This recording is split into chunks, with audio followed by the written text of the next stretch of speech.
এভাবেও ম্যাচ হারা যায়। ব্যাটিং ভালো হলে বোলিং ভালো হচ্ছে না, আবার বোলিং ভালো হলে ফিল্ডিংটা ভালো হচ্ছে না। নিজেদের প্রিয় ফরম্যাটে ভাগ্যটাই যেন সহায় হচ্ছে না টাইগারদের। বিশাল সম রানের টার্গেট দিয়েও হেরে যেতে হচ্ছে ম্যাচ। তৃতীয় ওয়ানডেতে ৩২১ রান করেও ওয়েস্ট ইন্ডিজের কাছে ৪ উইকেটে হেরে গিয়েছে বাংলাদেশ। ৩ পরিবর্তন নিয়ে শেষ ম্যাচে টসে হেরে আগে ব্যাটিংয়ে বাংলাদেশ। এই ম্যাচে রান করতে পারেননি ফর্মে থাকা তানজিদ তামিম। ০ রানে আলজারি জোসেফের শিকার তিনি। ২ বল পর আউট লিটন দাসও। ডাক মেরে প্যাভিলিয়নে ফেরেন লিটন। ৯ রানে নেই ২ উইকেট। তবে অন্য প্রান্তে দেখে শুনে খেলছিলেন সৌম্য সরকার। মিরাজ এসে চড়াও হন ক্যারিবিয়ান বোলারদের উপর। তার সাথে যোগ দেন সৌম্য। একের পর এক বাউন্ডারি ওভার বাউন্ডারি হাঁকাতে থাকেন তারা। হাফ সেঞ্চুরির দেখাও পেয়ে যান দুই ব্যাটার। হাফ সেঞ্চুরির পর আরও অ্যাগ্রেসিভ হয়ে ওঠেন সৌম্য সরকার। ১০০ স্ট্রাইক রেটে ৭৩ রান করা সৌম্যকে থামান মতি। সৌম্য ও মিরাজ করেন ১৩৬ রানের পার্টনারশিপ। তবে আরেক প্রান্তে কাপ্তান মিরাজ নিজেকে নিয়ে যাচ্ছিলেন সেঞ্চুরির কাছে।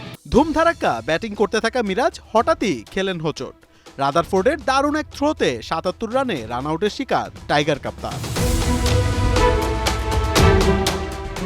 তবে এরপরে শুরু হয় রিয়াদ অ্যান্ড জাকের শো। দুই ব্যাটারি বেধড়ক পেটান ক্যারিবিয়ান বোলারদের। তবে তাণ্ডবটা বেশি চালিয়েছেন টি-২০ মেজাজে ব্যাট করতে থাকা মাহমুদুল্লাহ রিয়াদ। ৭টি ৪ ও ৪টি ছক্কায় তিনি খেলেন ৮৪ রানের এক ঝকঝকে ইনিংস। জাকের আলীও কম যাননি, ৫ ৪ ও ২ ছক্কায় করেন ৬২ রান। জাকের রিয়াদ মিলে করেন ১৫০ রানের পার্টনারশিপ। বাংলাদেশ পায় ৩২১ রানের বিশাল সংগ্রহ। জবাবে গত ম্যাচের নায়ক ব্রেন্ডন কিং তাণ্ডব চালানোর আগেই রান আউটের শিকার। আরেক ওপেনার অ্যালিককে বোল্ড করেন নাসুম। শাই হোপকে তুলে নেন হাসান মাহমুদ। ৩১ রানেই নেই ওয়েস্ট ইন্ডিজের ৩ উইকেট। রাদারফোর্ড কিছুটা প্রতিরোধ গড়ে তোলার চেষ্টা করলে তাসকিন তাকে থামিয়ে দেন। কিন্তু এরপরে শুরু হয় ক্যাটি ঝড়। টাইগার বোলারদের পিটিয়ে বলের সুতো ছিঁড়ছিলেন এই ক্যারিবিয়ান। তার সাথে যোগ দেন আমির জ্যাঙ্গো। দুজন মিলে করেন ১৩২ রানের পার্টনারশিপ। ক্যাটি ৫ রানের জন্য সেঞ্চুরি মিস করলেও নিজের ডেবু ম্যাচে সেঞ্চুরি তুলে নেন আমির জ্যাঙ্গো। ৮৩ বলে নট আউট ১০৪ রানের ম্যাচ জয়ী এক ইনিংস খেলেন তিনি। আর শেষে মতির ৪৪ রানের ঝড়ো ইনিংসে ৪ উইকেটের জয় পায় ক্যারিবিয়ানরা।